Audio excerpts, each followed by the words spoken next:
get pretty oppressive. But there is definitely a brief window where, as the victor, you're a little bit stronger. You have a lot of agency for yourself. We'll see whether or not Cryan will look to try and abuse that brief window.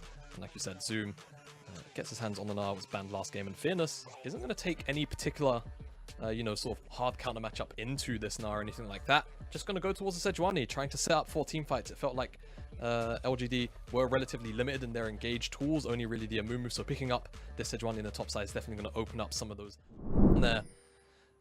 It's going to feel pretty bad in the early stages for Elk and Chelsea.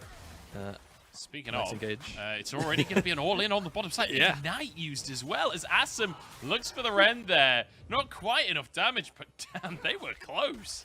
Yeah, and I mean, just great understanding of the matchup as well when you just kind of think about it. What does Alistar typically have? A very weak level 1, and now Elk. Oh, does he though? Flashes in for the knockable to Assam, there's the Ignite, and he just killed himself. The answer is yes. Yes, he does. No. I shouldn't have questioned you. Oh no, Elk as well.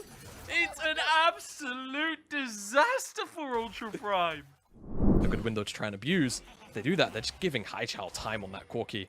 That's very scary, but set up towards this Herald. It's Ultra Prime with it. Flash over the wall, Hackers going in!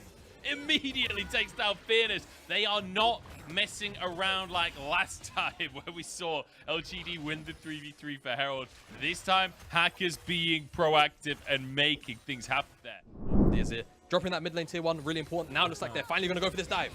Okay, they go for the repeat play. They don't care about Mega Gnar. Hacker locked up Fearless with the damage. Haichao to finish him off with the Gatling gun.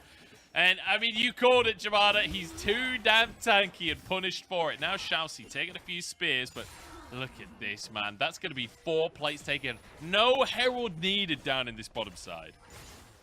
I just got a brief look at his inventory. He's there for the bans. For the stat, but yeah. There for the bans. As was Elk, and Elk is not enjoying the banter. After all, he's been roasted alive.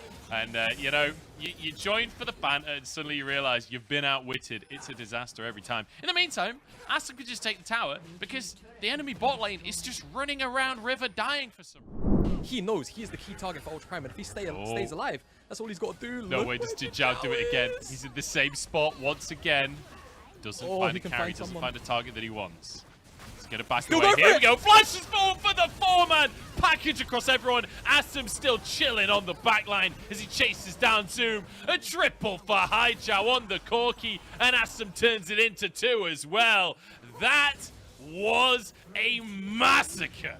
Massacre doesn't even come close. It's a 5-4-0. Outrange Ultra Prime, right? With the Corki, they can just sit there, allow Haichao to just poke. Zoom now also in a bit of trouble because he's in mini Gnar.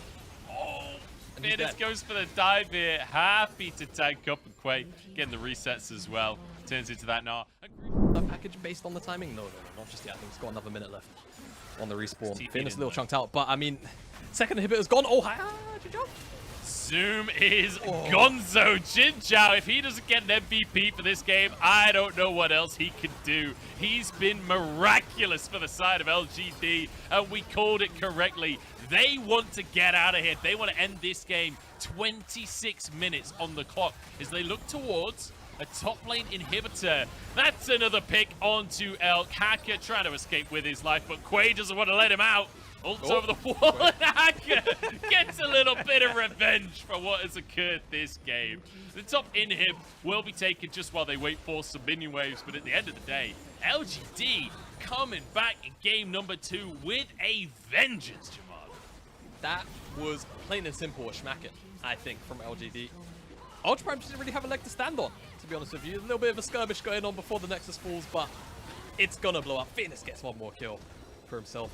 Yeah, I just feel Ultra Prime just didn't really have anything to lean on, you know?